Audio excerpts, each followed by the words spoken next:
Mbote na biso nyonso balandi ya Congo Mokonzi Télévision. Nazaka na plaisir ta on ayeba ke nazali boso na bino pona kopesa ba information. Zela to bana masolo na biso nanu. Tomituna guerre ya Est depuis 1996. Ningi balobaka na lopoto ya bien 1996. 1996 jusqu'à nos jours. Ils ont sengoté ici là.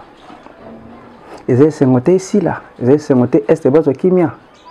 La possibilité de se mbote balandi sur Congo Mokonzi Télévision en direct de partout au Bozolanda Biso. Merci na Madame Joséphine Lomia Bongo Oazali Bosso sima ya machine, sima ya caméra oazo réaliser biso. Nazo mona déjà Maman Justine, Maman na Chloé, hein, Bozolanda Biso malamu, la fidèle na biso nyonso. Merci na bino na confiance au Bozo Salakati na biso. Bisolo la beti na lui boy. Depuis 1996, guerre et banana Est. Et l'autre en 2025. Est-ce que c'est une guerre ici là? Moto, Goma, moto. Tobandi masolo na biso. Moto na Goma, Goma en fait. Goma, moto zopela. Panique eza na Goma. Tobeta masolo ya Goma ngobwe. Ba rebelle, baza paniqué, nanga paniqué, Kagame paniqué. Na Goma match za mbutu siko mais tozobeta masolo awa communication tu na ko salema pona ko yebisa biso ete ba avion eza ko sillonner eza ko baluka likolo na Goma ba wazalendo baza déterminé baza déjà prêt bazo zela kaka mot d'ordre pour babanda tozoloba ke ba avion eza ko survoler l'espace aérien ya Goma pe na Bukavu. Ba avion ils ont survolé. Ba wazalendo déjà bas après pour na ko attaquer Goma pour na ko récupérer ville ya Goma. Masolo tozo beta match ezo kende malamu match ezo kende kitoko. Goma ils ont déjà entouré na hôtel ko ba déjà change ezala ki entouré ezala ki base ya M23 place ba bomba raminduki place ba forma ba policier ezala ki déjà entouré na ba wazalendo. Le londe na zo beta masolo bo Goma ils ont déjà entouré dans 8 km, Wazalendo Bakota Goma. Baza déjà bien en place. Machango Kitoko. 1996, 1980, 1996, Obitumba Oibanda. Vous allez s'envoler le soukito longi peyango. Pour bêta maboko to pambola nzambe parce que trop c'est trop. Combien des milliers de personnes au Bakufina Est. Pas continuer à kokufa. Quand on a intérêt, boya boluka ba minerai, quand on a intérêt, les bozo ma population. Awazalendo bokende liboso tozo encourager. Nazo beta liso nazo ba bien. Goma eza déjà encerclé na ba wazalendo, Goma eza déjà encerclé na ba FRDC. Match ezo kende kitoko. Tozo zila bangonga o ezole ezali koya, tozo zila ba minute ezali koya. Pour mona masolo ezo kende kitoko. Honorable Willy Michik, yé pas sali communication, a otipe koloba que Goma eza déjà entouré dans 8 km ba wazalendo baza pene ya Goma. 8 km na Goma baza déjà pene. On a honorable Willy Michik et pas beti masolo ya Goma. To sabino ke match ezo kende kitoko, match ezo kende bien, facha za déterminé ni tozolo ba toujours. Vous allez toujours branché na chaîne Nabino Congo Mokonzi Télévision, makamunyo ezo kende kitoko. Kitoko. Tozo kati na kati ya na ngambu ya Ituri. Puis ba été général Luboya, pas gouverneur kuna na Ituri, ayebaki na kopesa plus de 500 motos na ba FRDC na ba policier pour na ba opération ya sécurité toujours kuna na Ituri. Gouverneur ya Ituri o abengami na kombo ya lieutenant général Luboya, ayebaki na kopesa 500 motos pour na ba opération nyonso zo sala makuna ozomona ke musala esengaka nde bato ya boye waza déterminé pour na koluka sécurité ya mboka ezala bien rassuré wazoluka sécurité ya mboka bana mboka bazala na kimia autena ko doter lisusu plus de 500 motos oyo epesamaki déjà na ba FRDC pe na ba policier kasi na kotika bolandango en image bon to bana kozonga sima. Le lieutenant-général Luboya Chamadjoni, gouverneur militaire de l'Ituri, poursuit sans relâche sa stratégie régalienne de la sécurisation des axes routiers et des zones à risque dans la province. Ce mardi 28 octobre 2025, plus de 50 motos neuves ont été remises aux unités des FRDC engagées dans les opérations, notamment sur la route nationale numéro 27 et dans plusieurs entités du territoire d'Njougou. Cette dotation concerne non seulement les unités combattantes, 11e brigade de réaction rapide, 3201 et 3401 en régiment, mais également les unités médicales dont l'hôpital militaire de référence et l'unité médicale d'intervention rapide UMIR, ainsi que la police des circulations routières. Vraiment, te dis merci, mon excellence. On a doté sous le police de circulation routière, la trois motos neuves. Vraiment, te dis merci, bravo. L'objectif est clair, améliorer la mobilité, la rapidité et la flexibilité des forces afin de traquer les malfaiteurs, les bandits armés et des groupes responsables de l'insécurité tout en assurant la protection des populations civiles. Cette remise des motos s'inscrit dans la continuité des actions de renforcement opérationnel après les précédentes dotations des véhicules et des Jeeps 4x4 ainsi que l'octroi récent des motos aux unités Tigre engagées dans les patrouilles mixtes des FARDC Police à Bunia et ses environs. Ces initiatives renforce la capacité des forces à réagir rapidement aux menaces et à restaurer la sécurité sur les axes stratégiques. Depuis l'instauration de l'état de siège en Ituri, les gouvernements militaires multiplient les stratégies pour rétablir la sécurité et permettre aux populations de circuler librement, jour comme la nuit. Les résultats sont déjà perceptibles, notamment à Bunia et ses environs et toutes les grandes agglomérations en territoire où la quiétude et la tranquillité commencent à élire domicile. Cette action illustre la volonté des autorités militaires à répondre efficacement aux menaces tout en maintenant un lien étroit avec les populations locales afin de consolider durablement la paix et la sécurité dans la province telle qu'est dictée par les commandants suprêmes et chefs de l'État Félix Antoine Tshisekedi Tshilombo, garant de la nation. Botina Rolanda, Nenge, gouverneur, lieutenant général Luboya, a dit pesa plus de 500 motos. A pesa plus de 500 motos, Nabasoda, bonne chance na yo gouverneur. Il y a Ituri, Wazali, lieutenant général Luboya, Namsala Malamu, Namsala Kitoko, Ozali Kosala Kuna na Ituri, Tozo Sepela Nango, Tozo féliciter, Tozo beta vraiment, Tozo betela yo maboko, na Oyo, Ozo Sala, pour être Kimia Ezalape Kuna na Ituri.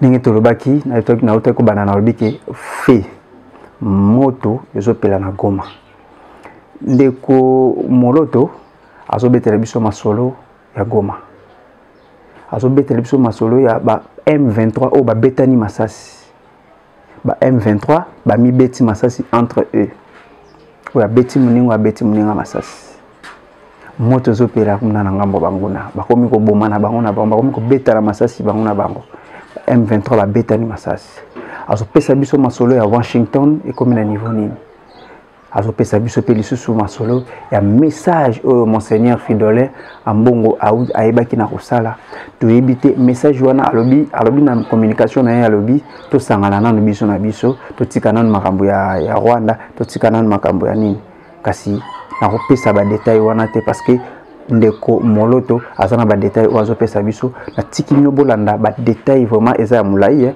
bolanda ngona bokebi bolanda na bokebi boyoka maima zoleka ba ete moto zopela na Goma moto zopela na RDC ba yini ya mboka bakomi mayele komi kosila bango ndeko moloto malobeza na mboka na yo moto zopela kuna lolenge nini makambo za oleka beta lisolo ya Goma mais yoka monseigneur Ambongo cardinal Ambongo malobanae alobi boye faisons d'abord la lumière autour de ce qui nous divise entre Congolais et ensuite entre les Congo et les pays voisins.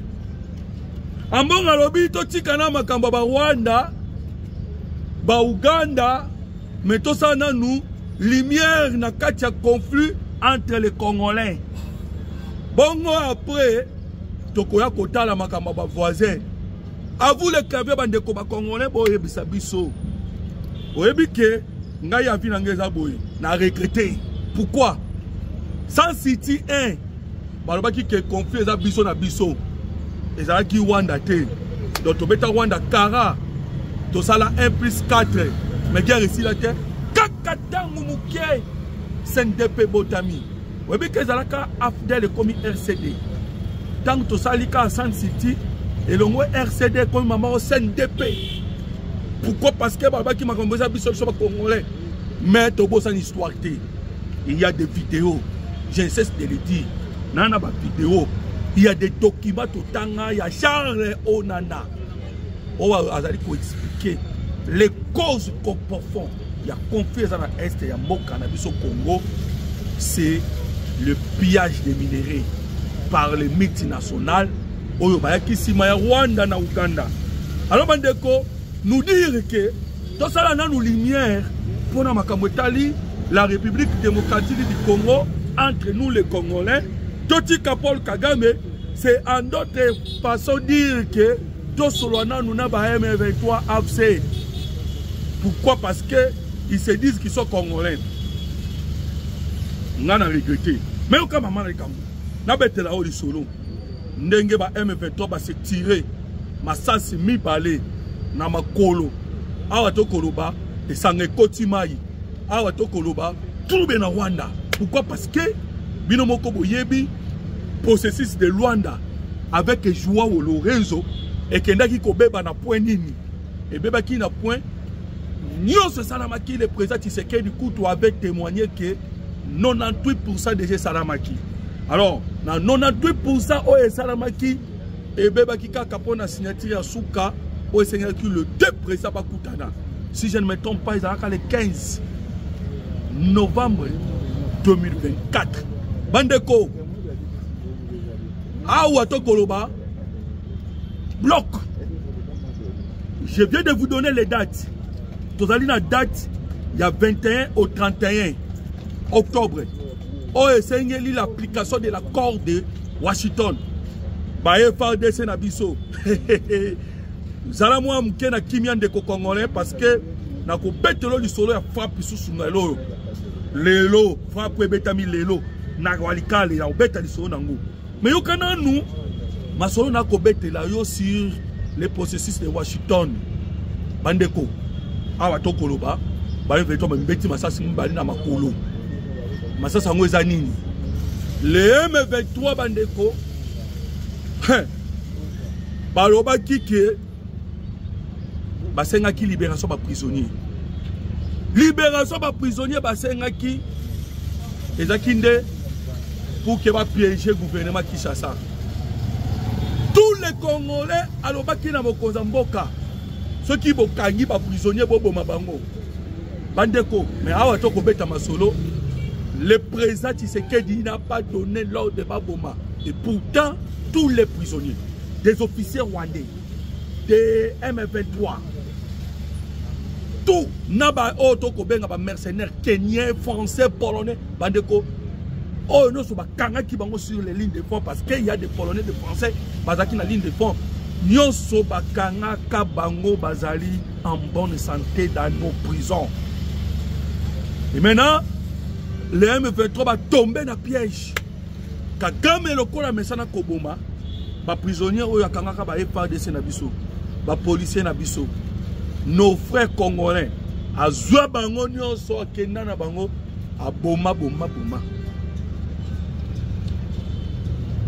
Tokomi na Doha, bandeko, Doha et s'est transformé en tribunal. Les M23 en difficulté, Kagame en difficulté. Kagame pensait que, na bango na ba M23, pensait que Doha nde kozalelo kamalonga, Jokande Doha est commis tribunal. Pas comme tout na bango na Doha.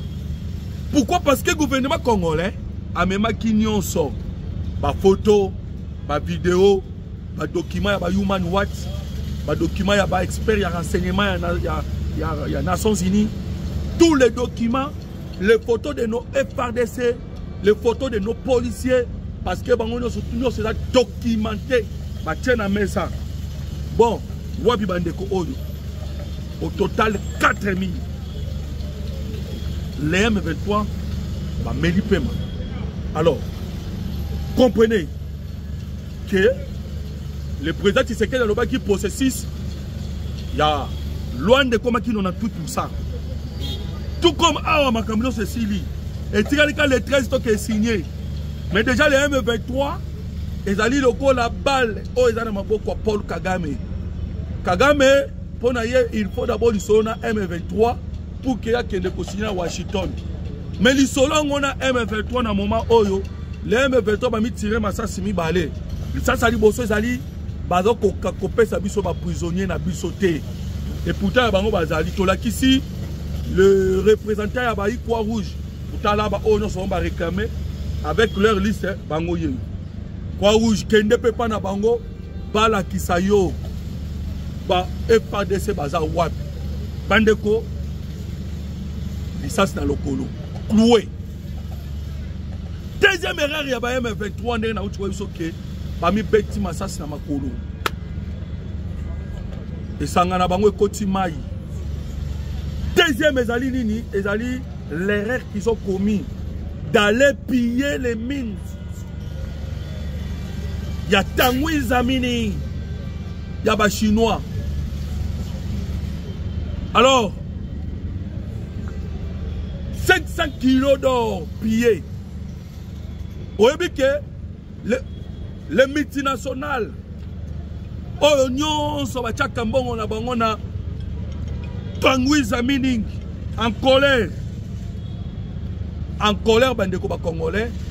Pourquoi? Parce que va perdre 500 kilos d'or. Et vous voyez que tu vas faire ça Kagame Minuki. Ce sont des multinationales. En colère. Deuxième erreur.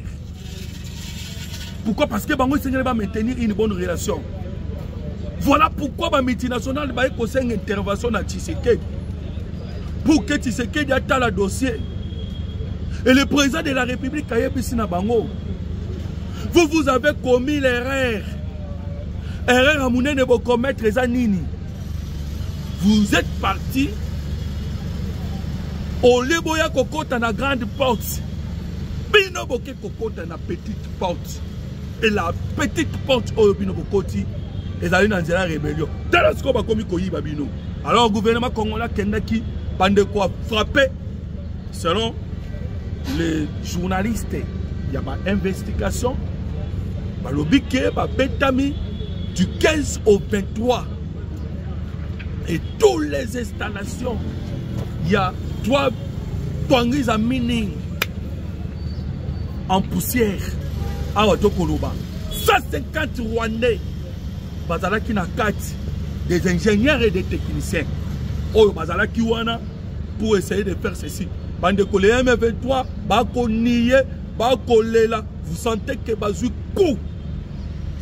Alors, comprenez, Bande Congolais, il y a un problème que je veux que beaucoup comprendre. Le M23 va bêtir Tanguy Zamini. Le M23 Bazali Kokokakozong ça va prisonnier parce que Babomi gouvernement congolais a causé là-bas prisonnier. Bango pe ba ya prisonnier té. Mikolope Koleka de l'autre sikoyo vers le 13 au Donald Trump a bien ici ba président. Et sachez que Donald Trump tant a bien ici ba président a pensé qui na bango ba invitation officielle. Maman Thérèse Kaikwamba Zouaki. Alors vous comprenez comprendre déjà que passe aux alliés. Ça veut dire que Kagame doit faire un choix. Il y a un lobby entre l'enclume et le marteau. Pourquoi Kagame essaye de faire le choix? Soit Abo Esouko Kende cette fois-ci, soit à Kende, les États-Unis d'Amérique qui ont le 13 pour que Atika Siko M23 isolé. Non, mon maman français.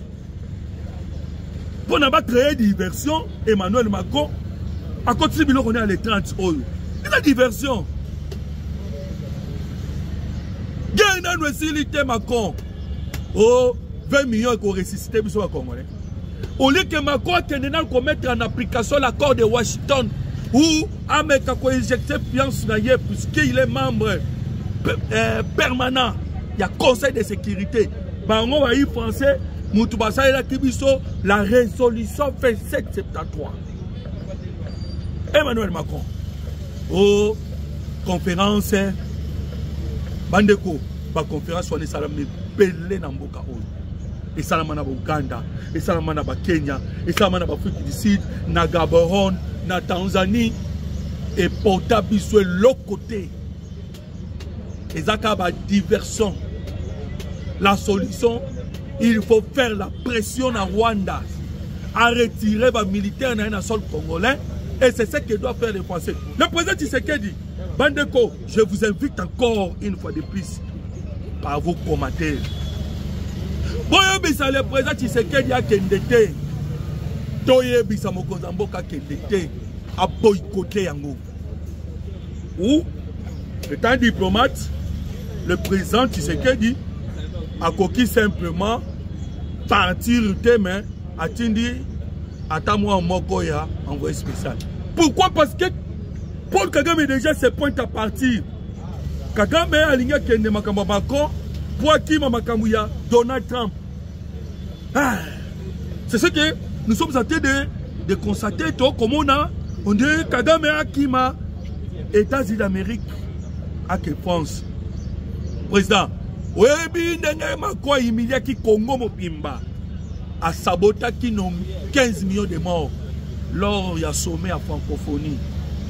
Macron a vraiment dit que sommet à francophonie a saboté la République démocratique. On a tangi ba conflit no so na mokili.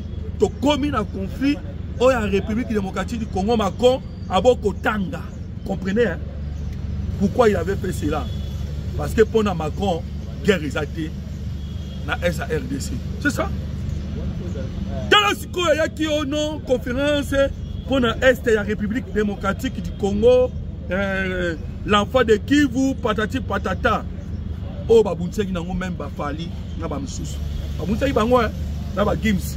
Dans Barba qui va que nous ça, événement pour la moine à Kivu à cause de Rwanda, Babountseki bango. Sur le Emmanuel Macron, il sent que les Congolais s'opposent. Les Congolais sont d'accord à changer de formule, à commis Kobenga Yango, oh, Ezali, conférence sur les Grands Lacs. Vous savez pourquoi comme ça au Grand Lac? Bandeko, dernièrement, Awa, réseau numérique rwandaise, Naba Rwandais, Naba Po Rwandais, les Congolais de mauvaise qualité, Bango tout Bazaki qui s'acharnait contre Évariste Ndayishimiye. Bandeko, pourquoi s'acharnait contre Évariste Ndayishimiye? Parce que Évariste Ndayishimiye à l'obéi à côté de Congo. Pourquoi? Parce que on ne fait pas quand ça brille chez les voisins. Il faut partir éteindre les feux. Ndayishimiye a éteindre les feux. La République démocratique du Congo. Bandeko Mwenga, Fizi, Shabunda. Nabosani territoire ni susu. Na Mwenga, natangi Mwenga. Natangi Mwenga, natangi Fizi, natangi Uvira, natangi Shabunda. Grâce kende kuna bandeko na bino ba Congolais ba yebisa bino. Tuna kuna ba yebisa que la paix ezongi. Même na Minembwe parce que Kagame alingaka koteka mingi ko se victimiser pe koteka o tuti. Ça c'est son système. Yeso ba tunzo so ba kufu problème te mec. So tuti kufi, ça c'est un problème. Ate kaka tuti. Kende pa bandeko ya montant de Moulenge kuno kokuta pe kimie koti grâce ya Évariste Ndayishimiye qui est venu nous soutenir. Bandeko, il y a des Burundais oyo ba so pa makila ya bango na République démocratique du Congo. Voilà pourquoi on a conseillé sous bino bandeko congolais par vos commentaires et messages. Je soutiens le président Évariste Ndayishimiye. Pourquoi? Parce qu'il y a chez nous en RDC. Et je soutiens Bandeko Burundi. Cette fois-ci, Balobi Keno et Sengeli Basola et le Monabiso. Alors Bandeko, comprendre que Awa Paul Kagame doit faire les choix. Il est entre l'enclume et le marteau. C'est-à-dire qu'il doit abandonner les M23. Parce que les M23 déjà, c'est comme tribunal. Parce qu'on s'en sortir, il faut pas ressusciter le FARDC Boma. Ils se sont rendus, non? Nos policiers se sont rendus. Et pourquoi les tuer? Ils doivent les ressusciter. Pas de coup. Moi, je vais cotiser. Moi, je vais cotiser. Ils ont fait cette chose-là, ne sachant pas. Comprenez maintenant la situation pas ces alliés. Et, à Wasiko Yope, Bango, dans la décision, le président Tshisekedi, en quelque sorte, a bloqué le M23 FC Bahalsko bloqué. Pourquoi? Parce que on a bloqué, tu bloqué Bango. Moi, je vais soutenir. Parce que je vais ressusciter les Congolais. Donc, ils doivent faire la guerre. Guerre peut pas cocater. Pas cocater Bandeko. Tous les systèmes anti-aériens, il y a des ennemis détruits. Oh, les missiles solaires. Guerre électronique, Baluka qui est Indeli Bango. Hey, Bandeko. Guerre électronique, Baluka qui est Indeli Bango. Vous savez que Makenga avant de se Congoté. Avant d'awapi. Drone CH4, les cas qui na Goma. Wou, na Goma. Panique. Et, on est les cas qui wabengango. Drone de reconnaissance. Drone de renseignement. Bandeko. Et ils ont des renseignements. Et quand on a des photos. Et ils ont des vidéos. Et ils ont des positionnements. Et ils ont la guerre électronique. So moni Macron a une conférence. Et à Pambati. Goma na Bukavu bazwa kiango grâce à Macron. Satellite de Bango et qui copie sa positionnement par FARDC. Mais les lots, si c'est Balou qui neuf, nous aussi les lots, to commis na auto bengi, par service de renseignement, colo, to zaskoyo, na avions de chasse, des hélicoptères, des drones, bandeko, il y a dernière génération, et on nous sert déjà en ce moment, on sert notre renseignement par des images, par des vidéos. Bandeko, et ça tient dans les réseaux sociaux, des vidéos, des images, des photos prises par satellite militaire américain. Batieli bisongo sikoyawa. Yango no moni lelo, drone abiso zo tambolé à la place té. Ils ont bêta partout. Les cibles. Hein, parce que Bandeko, la guerre est pas de ça. Na utai kolanda. Ba Rwanda moko ba holoba. Oboye bisabiso ba territoire bozui. Depuis que bobandi. Oboye bisabiso ba territoire bozui. Neko congolais. Mba musu yo pour tenir langage wana za langage ennemi. Batu ba hésiter yo isangai ke. Oyo sangai ka mo localité. Mais la localité, ce sont des Ouazalènes, non? Batoubaye sur place, bakobata maté. Débat drone CH4, yo kobata mawapi. Pas mon non? Technologie c'est changé bandeko. Guerre est changé formule. Guerre est sous teka. Non. Guerre est déjà changé. Alors, comprenez déjà que guerre est aussi d'une manière stratégique. Et aussi la bongo. Malembe. Si Okomona bakozala affaibli. Na utiko beta lisolo. Bandeko, j'étais Paul Kagame Mata qui a moiso kita. Nous vous disons que Kagame, tellement qu'il est orgueilleux.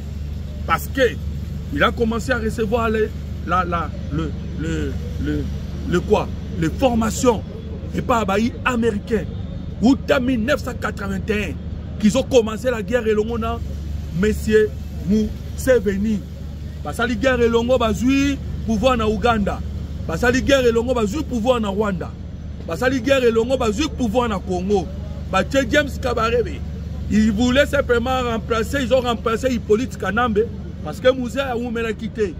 Bah atteindre l'objectif na bango mais on est resté lucide. Nous sommes Congolais. Tobundi. Il y a eu l'IT au Salamaki, il y a eu IDPS, avec d'autres Congolais. Aujourd'hui, moi, je suis en pouvoir na RDC. Et comme le temps, l'heure, où il commis comme Paul Kagame a quitté l'entité où il a mataki. Déjà, awa to ko beta mino masolo. Kagame déjà azali ko kita l'entité où il a mataki. Pourquoi? Parce que il est lié. Drone les autres ko beta te, Souko ezali ko beta te. Yoka, ce matin, qu'est-ce qui se passe? Nathan Yelayo et puis Oyo Kaskoyo, la décision de nos FRDC pour Makamotali, le processus de Washington Bandeko. Les FRDC ont déjà répondu à Donald Trump. Je vais te le dire. Mais Yokananu, nouvelle frappe aérienne de l'armée congolaise contre AFC M23 près de Kacheberi, à Walikale. Le FRDC a mené une nouvelle frappe aérienne sur une position de rebelles. Bandeko, c'est au niveau de Walikale. Mais, Yokalisous, ce qui se passe en ce moment, 9 civils ont été tués à Bichoucha, dans le territoire de Rutshuru, par des éléments non encore identifiés jusqu'à ce matin. Il s'agit de John Semaza, John Sébastien, la liste est là. Bandeko, ce sont les M23 qui l'ont tué. Yoka, outre ces personnes tuées, un jeune garçon a lui aussi été gravement blessé à Bichoucha, chef-lieu du groupement de Bichoucha, et sous le contrôle de M23 AFC. Bandeko, on a M23, ceux qui ont Kokassou Bitumbate, Congolais à tous les moments. Bandeko, ce sont des sanguinaires. Voilà pourquoi ceux qui ont Bitumbate, comprenez que mais le FADC déjà ont donné leur position. Bandeko, je viens de vous le dire que l'accord de Washington pour la réussite de l'accord de Washington, l'action est allée balé. L'action à Liboso est allée nini. C'est la neutralisation Yaba FDLR. Deuxième action est allée les retraits des militaires rwandais sur le sol congolais. Mais les deux actions est salama simultanément. Ndenge Mama Thérèse Kaikwamba alobaki na kobeta masolo Mama Thérèse Kaikwamba. Bandeko, parce que tant tozali kobeta mino masolo awa, les gens bazali komi kofinga Thérèse Kaikwamba o akewa o azomona na te o boye o tilo basali e boye wana tokoloba armée numérique ya bayi et rwandais n'importe quoi, n'importe nini envers Mama Thérèse Kaikwamba. Mais je vous dis que le président de la République, Félix Antoine Tshisekedi Tshilombo, a lancé qui 6 fronts à Watokoloba, fonds est activés en ce moment. Bazo benga ngona kombo ya front nini, ba benga ngona kombo ya front militaire. Est-ce qu'on m'a diplomatie ça? Déjà, nous avons obtenu la diplomatie Tokendaki Nango Bandeko pour Nanini, pour gagner le temps.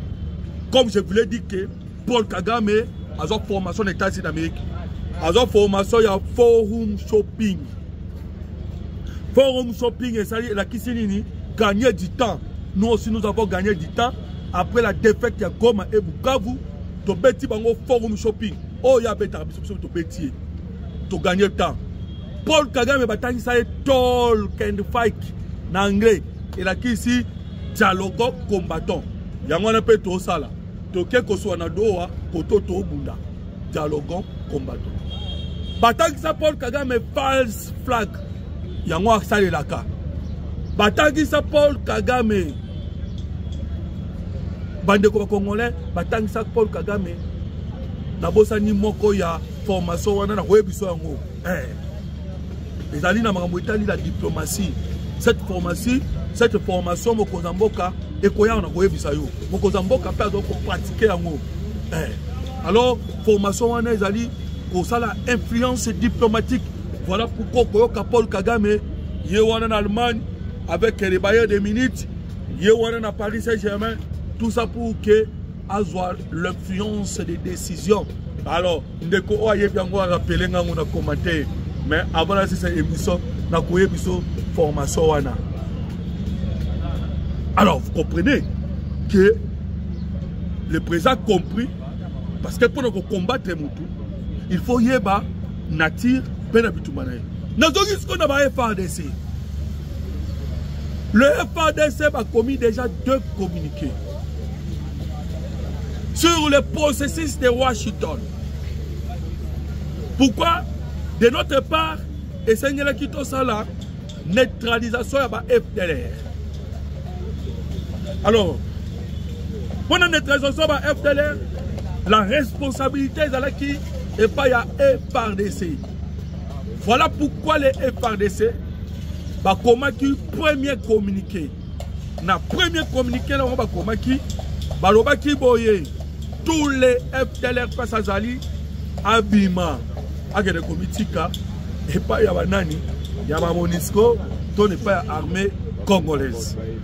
Alors, bande congolais, je m'excuse. Bande congolais, comprenez maintenant que communiqué au FADC Komaki, les FDLR ont répondu. Bah FDLR va lobby tous après, il y a aucun de comité qui n'est pas Monisco, mais les M23 va l'ingiter. L'on a bien des Congolais, pourquoi? Parce que c'est très important dans le moment où FADC a commis deuxième communiqué. Dans le deuxième communiqué, FADC a lobby boye. Les FDLR en ce moment sont dans le territoire de Rutshuru. Et le territoire de Rutshuru est sous contrôle. Il y a M23 AFC. Alors, laissez les FDLR Bino Bozakuna dans le territoire Rwanda et le Rwanda. Vous qui avez l'influence au-dessus de M23 AFC, faites l'effort, permettez les FDLR Bakita et pas à Monisco. Bandeko, coup KO. Rwanda coup KO. Et c'est fini. Kagame a fait coup KO. Kagame a fait aux États-Unis d'Amérique et pas un président Tshisekedi. Bandeko, message Mokozambo Kasalaki aux États-Unis d'Amérique. Et Zalaki que Kagame awa tozali na ilo komi balé, soit la paix totale, soit la guerre totale. Mokozambo Kalobaki yango. Et Kagame a douté. Et vous savez qu'est-ce qui s'est passé? Tellement que le message que le président de la République Kalobaki, na niveau des Nations Unies, a quitté, a répété en forum, il y a Gateway, il y a Bruxelles, capitale de l'Union européenne. La main tendue à Mokonzamboka. Ayebisi Kagame, t'as là la toute dernière chance. Voici ma main tendue, ma main au la Pessina yo, Tobeta Masoro, Toko Tsakimia, na Est et la République démocratique du Congo. Vous avez le choix. Soit vous acceptez, soit vous refusez. Tobeta Kinabino Masoro. Toyebisa Kibino, na Lingala Babenga Rango, Mokonzamboka Sakaki. Parce qu'il y a nombre de millions de morts. Ayebisi Kagame ke oyebi, Toku fisi d'aba millions de morts. Et ça, le quoi Moutao qu'on réclamait, et l'eau qu'on a eu oiseau perdre. Soit une tabac. Mais Bisokuna, le président Tshisekedi, il était tenté de réclamer les personnes. Baï Congolais, Bakoufaki. Nous avons perdu des millions. Mais de toutes les façons, Yakato Bongisa. Yakato Bongisa. Parce que Kagame yo, Oyibaki, Bavi à Baï Congolais. Oyibi Bavi à Baï Congolais. Viwano Yibi, Ezali Abanamboka Congo, Yaka au moins to solo là. Total Neni Toko Iko Sala ba cérémonie, Tosi sa guerre. Bandeko, na ebisi bino ezalaki kosaka. Na baluba ndenge babenga kango lusanzu. Ezalaki oyo mutako belela pour que solution kota. Bandeko, soki mutasali asaki ndeto bengi na lingala. Ou bien asali balusanzu na ye ndenge baluba babengi. Soki akso monanité, soki akso salamité, sachez-le bien que après yango ezali nde bakake ekobeta. Bakake ndezobeta siko de na minute oyo. Boyo qui ce qui se passe en ce moment na niveau ya est ya République démocratique du Congo. Merci Ndeko Moloto. Bolandi na molai plus de 20 à 30 minutes au Botu Kolanda ma solo et pas Ndeko Moloto topesio merci na ba information oyo lolenge nini ba M23 ba betani masasi lolenge nini message et salimaki ya Fridolin monseigneur Fridolin ya mbongo lolenge nini masolo ezobetama ya Washington. Vous allez toujours brancher la chaîne de Congo Mokonzi Télévision. Ma solo ya boepe sa maka mana komi kokoma na suka na pesi déjà mbote pa ya Jean Mwembo o ya zali DG na biso na ba fort azo fournir pour na kopesa toujours ba information na ba initiative malamu azo sala pour na kosunga peuple congolais bazala toujours informé na pesi vraiment ba un grand merci na kosuki sa te soki na pesi merci na madame Joséphine Lomi ya Bongo oyo azalaki sima ya caméra waza na réalisation zo sunga biso lelo na réalisation lisusu merci na ona musala malamu zo sala elongo na bébé na just dit bongo allez ngana bino totikali komonana soki nzamba zongite na bango ezali koya ciao merci.